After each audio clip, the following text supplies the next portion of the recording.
No player to debut during the shot clock era has ever averaged those numbers through the first 100 career games. In fact, the only players with those numbers over any 100 game span in the shot clock era has been Charles Barkley, Shaq, Kevin McHale, Will Chamberlain. So that's a huge company. Wow. Um,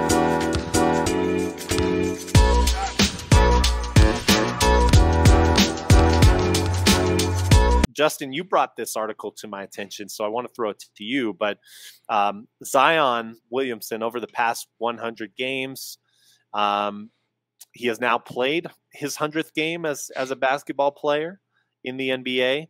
And what do you have for us from that? And I believe is the ESPN article, correct? Yeah, correct. Written by Andrew Lopez, so credit to him. And really some interesting stuff over his first 100 games. I mean, really, in a way, Zion's kind of the player of the pandemic era. I mean, I Hmm. remember just it might be too much information, but I was dating my girlfriend at the time, and I remember I think this is his debut with the Pelicans, and I think he got hurt or something happened during his first game with the Pelicans, and Hmm. I think he came back. He had a slow start, but he ended up having a pretty solid game. And there's a lot of hype, a lot of just intrigue around him. And then he suffered his injury woes. The pandemic happens, and everything goes down. But looking at these stats, I mean, it's quite phenomenal considering what he's gone through, all the issues with his weight. And Andrew really tabulated all this information. I just wanted to relay to yourself, Matt, and to our viewers and listeners.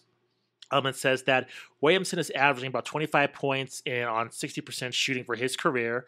Um, no player to debut during the shot clock era has ever averaged those numbers through the first 100 career games. In fact, the only players with those numbers over any 100 game span in the shot clock era has been Charles Barkley, Shaq, Kevin McHale, Will Chamberlain. So that's a huge company.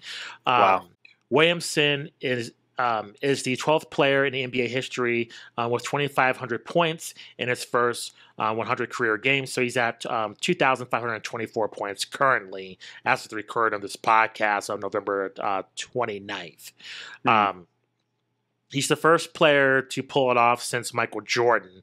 Others, again, great company. Will Chamberlain, Walt Beverly, Oscar Robertson, Rick Barry, Elgin Baylor, among others. Pretty incredible.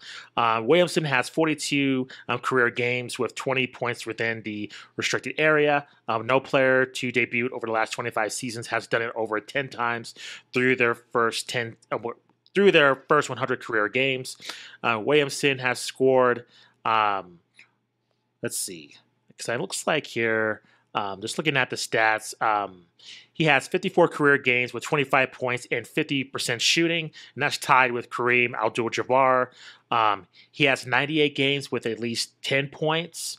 And he has scored at least 20 points in 83 of his first 100 games. That's most of any player through their first 100 games since Jordan. So pretty incredible. I think, we've been hard on him. I've been hard on him just in terms of, all of his injuries, his weight issues. But, these stats tend to point to him being the real deal. Such a tremendous amount of hype from him coming out of college, his college season being cut short due to injury. But, when he's out on the court, he produces. What do you think about these stats? And do you think this is a good sign in terms of him being a long-term investment from the Pelicans? Or do you think, despite these stats, I mean, the injuries happen? Yeah, well, I think if you are a small market franchise like the New Orleans Pelicans, I mean, for a while there, I was on the side of maybe you try and unload Zion, like during that period of time when he was having a lot of injury issues. But when you are seeing yourself compared to greats like Jordan, like Will Chamberlain,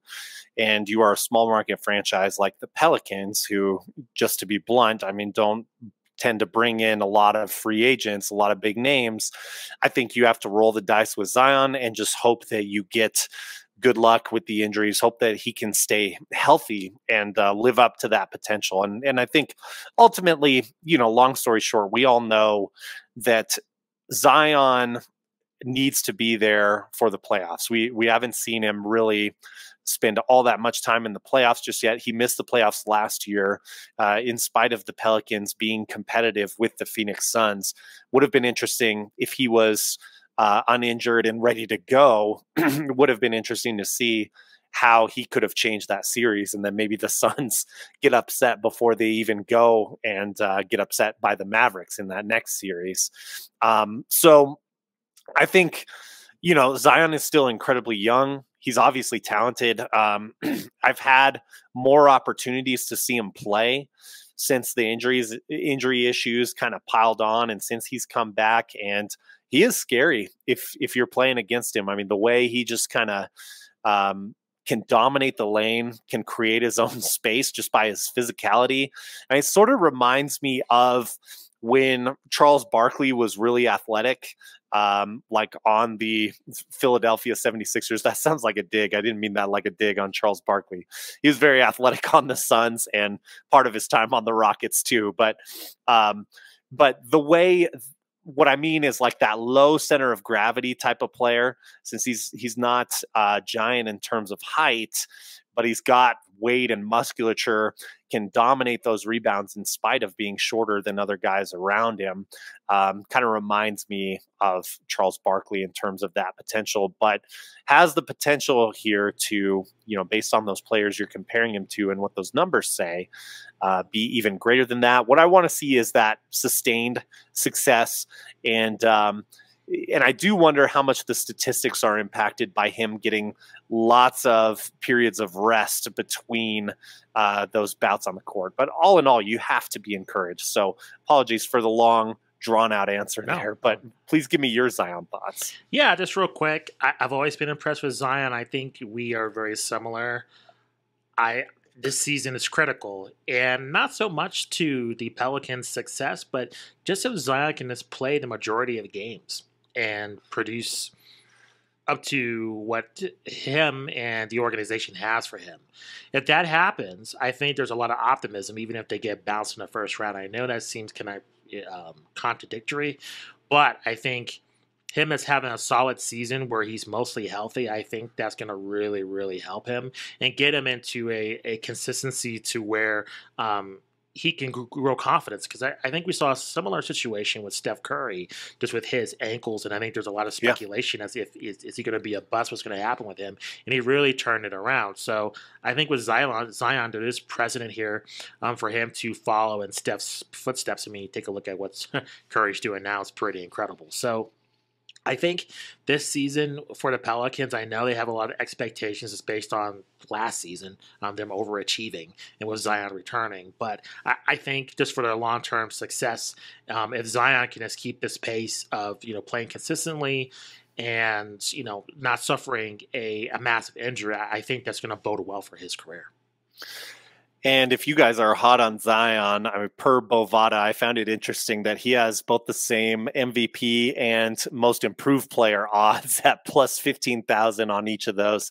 I think we had talked a little bit about him being maybe like kind of that comeback player narrative for most improved player. So if you like that narrative, you can get him at really good odds right now.